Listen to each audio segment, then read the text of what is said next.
confessions are incredibly impactful for jurors. And jurors still believe that people don't confess to crimes they didn't commit, and yet we know it happens with regularity.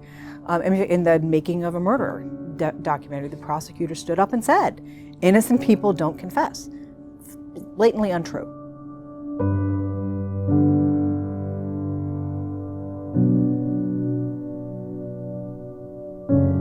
Innocent people are at risk because of their innocence.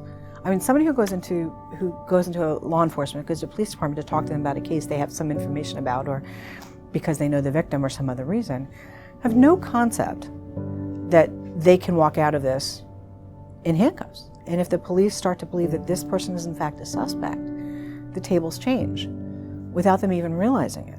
And what started out as just a conversation becomes I think, fairly coercive interrogation situation.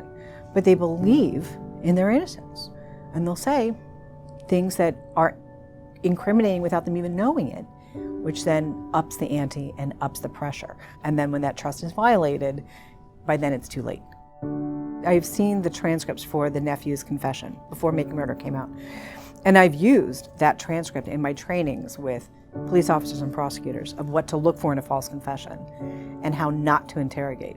Because it's pretty clear from parts of that interrogation that the information that he was spitting out was not his own, but was coming directly from law enforcement. I know there's one part in the interrogation where they say to him, tell us what happened to her head. We know something happened to her head. And he's kind of guessing and say, no, it wasn't punch. You didn't punch him. And they'll say, all right, I'm just going to tell you she was shot.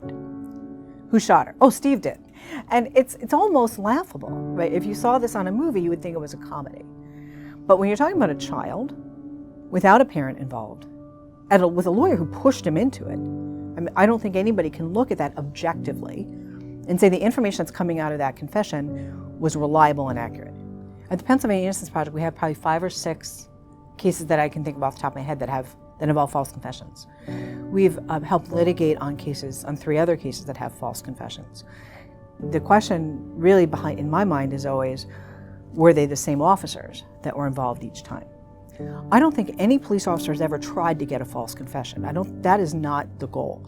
They don't try to get innocent people to confess. The problem is when we have this tunnel vision of somebody who's actually innocent, when they in fact were not involved.